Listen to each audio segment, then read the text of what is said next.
আসসালামু আলাইকুম এভরিওয়ান, সবাই ভালো আছেন তো? 2026 সালের 8ই মার্চ রাত 12টার সময় হঠাৎ করে আমি দেখছি যে সেহরি খাবো কয়টায় সেটা চিন্তা ভাবনা করে আমি একটু দেরি করে রান্না করতে যাবো। এখন দেখি কি 1টা বাজছে। আমি বলি ওয়াল্লাহ 1টা বাজে গেছে। নেওয়াজ বলে কি, না তুমি কি জানো না আজকে 12টার সময় 1 ঘন্টা মানে আগাই দিচ্ছে।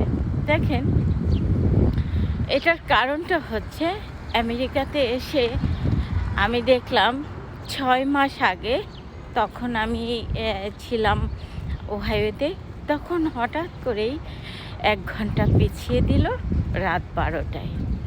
আবার এখানে আসার পরে দেখা যায় যে আবার এই যে সামার আসতেছে, এখন 1 ঘন্টা এগিয়ে দিল, মানে দিনটা একটু বড় করে দিল, যাতে করে সবাই কাজ থেকে এসে ফ্যামিলির সাথে একটু ঘোরাফেরা করতে পারে, সময় দিতে পারে।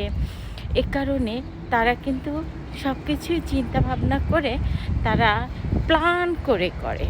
এরকম যে কোনো কাজ প্ল্যান করে করলে না, সেটা কিন্তু সুন্দরই হয়। আসলে এই জিনিসটা আমি এই 3 দিন বসে অনেক কিছু চিন্তা করলাম যে এই 1 ঘন্টা পিছানোর পিছনে কারণটা কী। এখন কারণটা হচ্ছে মানুষের হেল্পের জন্য এটা হয়।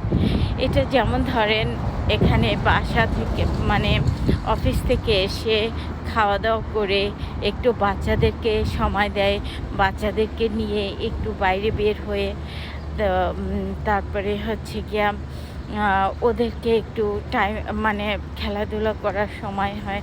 বিভিন্ন রকমের চিন্তা ভাবনা করে, পজিটিভ নেগেটিভ চিন্তা করেই এখানে এই অবস্থাটা, এইরকম কিছু ডিসিশন নেওয়া হয়। তাই এখানে টাইম কিন্তু এরা নিজেরাই চেঞ্জ করে। হ্যাঁ, তো দেখেন 1 ঘন্টা চেঞ্জ করে দিল। এইটা হচ্ছে মেন ইস্যু। আমি 8 তারিখে ভাবছিলাম এই ভিডিওটা করব। তারপরে আমি চিন্তা করলাম ইস্যুটা না বের করে তো ভিডিওটা করা যায় না, তাই না? তাই আমি ইস্যুটা বের করলাম। আর এই ব্যাপারটা না আমাকে খুব চিন্তিত করে ফেলেছিল। যাক, এখন আপনাদের সাথে আমার চিন্তাটা মুক্ত করে দিলাম। ওকে, আল্লাহ হাফিজ।